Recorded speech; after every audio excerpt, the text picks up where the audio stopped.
We were 5 hours from the nearest town. No phone signal. No neighbors. No way out until morning. And at 2:17 a.m., someone knocked on the cabin door. 3 slow knocks. A long pause. Then 3 more. My name is Marcus. In October 2019, me and my 2 friends, Daniel and Priya, rented a cabin in the woods of northern Michigan for a weekend. It looked perfect online. Stone fireplace. A small lake out back. Tall trees everywhere. Cheap for the price. The drive-in was the first sign something was off. The road to the cabin was so narrow that tree branches scraped both sides of the car the whole way. It felt less like driving in and more like the forest was swallowing us. We laughed it off. We were just happy to be away from the city. We got there around 5 p.m. Unpacked, made dinner, sat around the fire. Normal stuff. It was a good night. Until Daniel went outside. Around midnight, Daniel walked out to the small dock to look at the stars.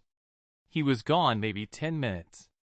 When he came back inside, he was quiet. He sat down and didn't say anything for a moment.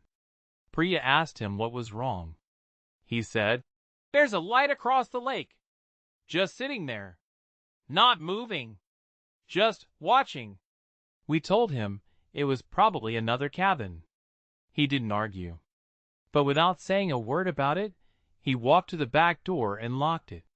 None of us had touched that lock all evening. That night, I woke up around 3 a.m. for no reason. The cabin was dead quiet.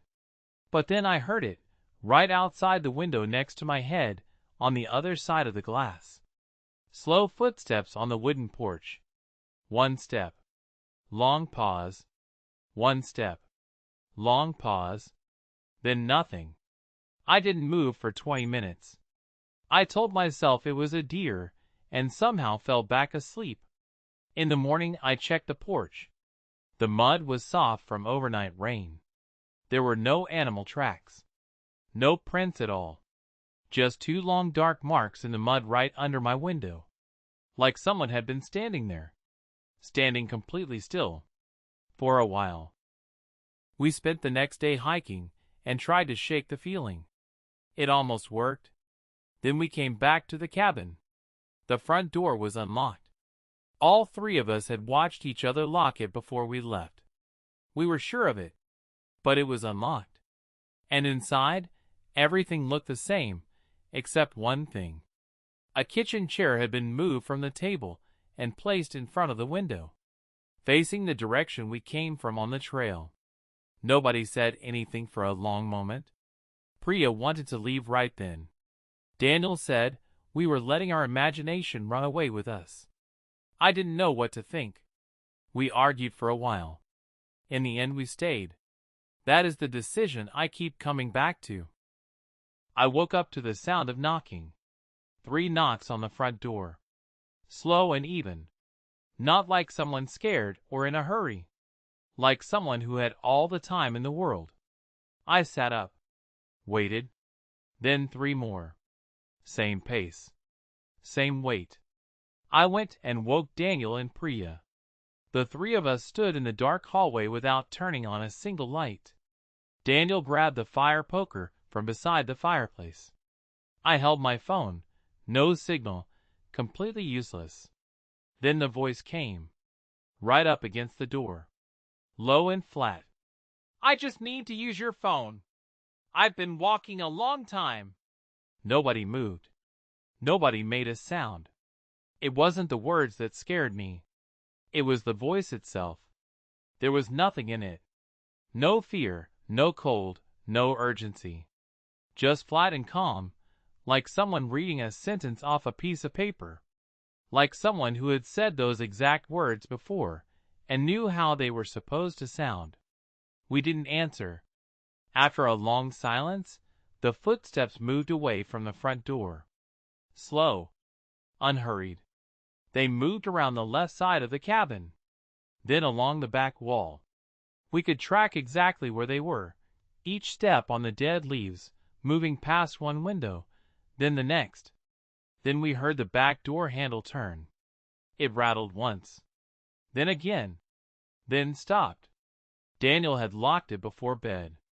The three of us sat on the hallway floor with our backs against the wall until the sky started getting light outside.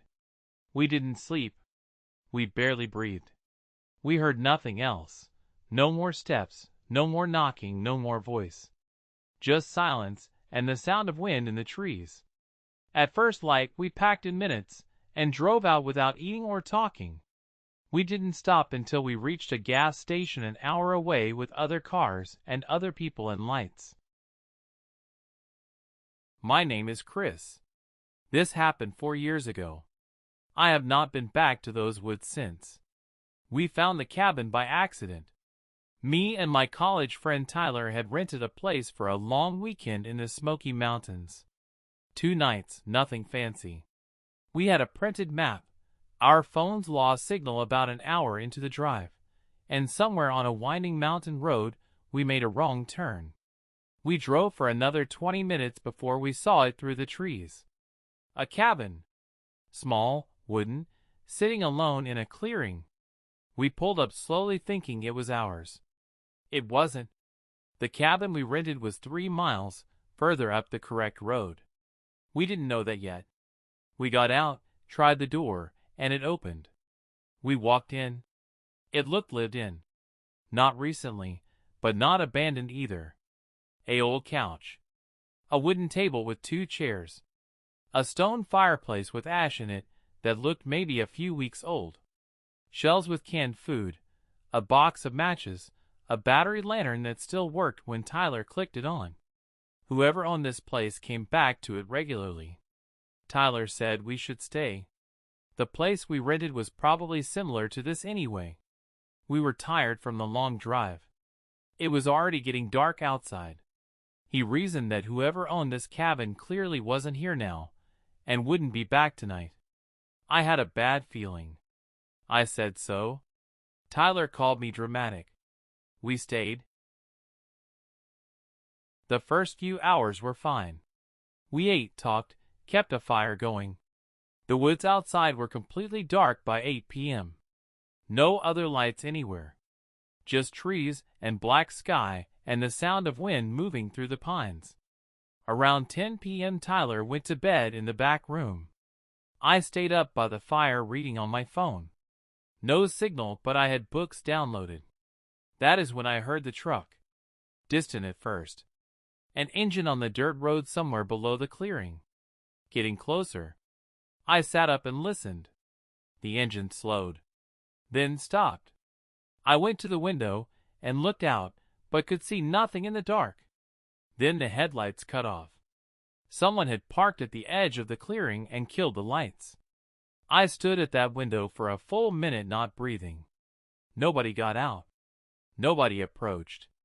Just a vehicle sitting in the dark at the tree line, completely still. I went and woke Tyler. He came out squinting and annoyed, and looked where I was pointing.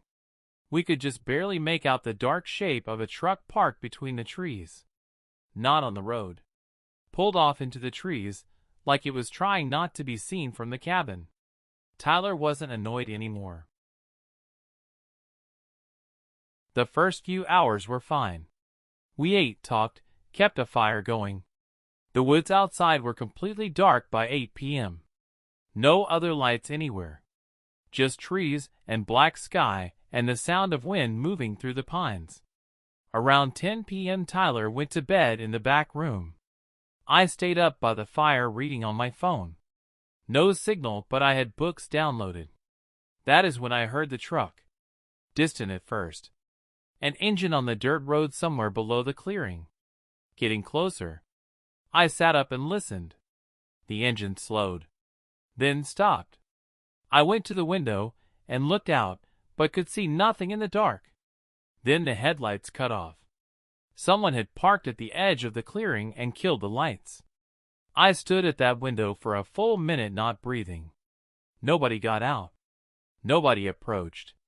Just a vehicle sitting in the dark at the tree line, completely still. I went and woke Tyler.